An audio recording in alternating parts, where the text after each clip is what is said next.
Hello, I'm going to show you a quick video on how to solve a trigonometric equation using your GDC. I'm going to show you two different ways. One is by using the calculator and then the other one is by graphing it.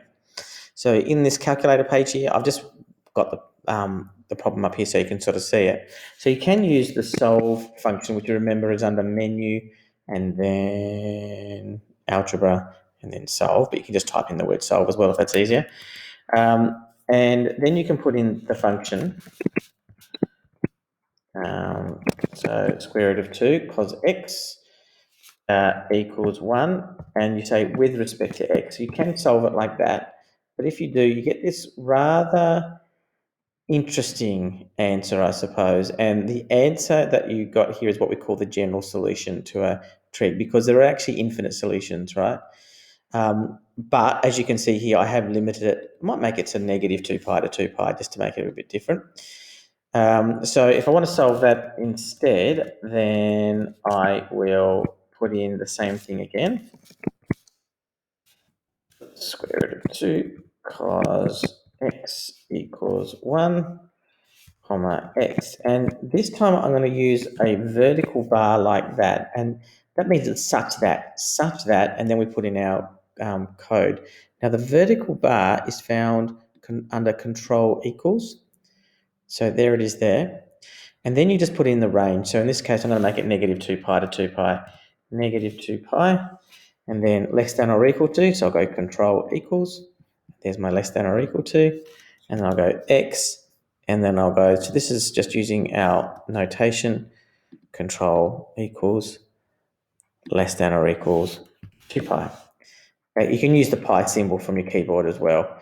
So it doesn't matter how you get the pi there. Press return. And now I've got specific solutions. I've got negative 5.49 or negative 0.78 or 7.78. And if I use my little arrow button there, you can see it goes on to the fourth solution as well. You can also, this also works if you've got cos 2x or anything else. So that's how you use your GDC. And this bit here makes it a restricted domain. Alternatively, you could put it in here. It does require a bit of manipulation though. So you can see here we've got root 2 times cos x equals 1. So I'm going to make my function root 2 cos x. And that'll give me my function wave there like so. And I'm interested in minus 2 pi to pi. And you can see here that the equation has to equal 1. So I add in another graph, and this time I'll make it equal to 1. So it's like f1 of x is the left-hand side, f2 of x is the right-hand side. And do that. And there we have our points of intersection here effectively. So what you can do is you can then just go to menu, trace, and then do a graph trace, and then use your arrow keys, and it should, oh no, it doesn't actually, sorry, it doesn't actually hit.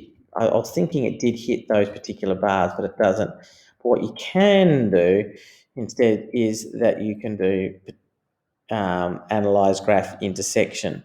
And then for each one, you can go click either side of the intersection. There's negative 7.071.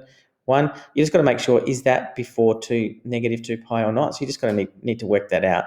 Is that, what is negative 2 pi?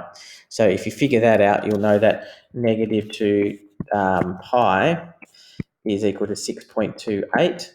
So therefore that solution isn't quite inside where we're looking for.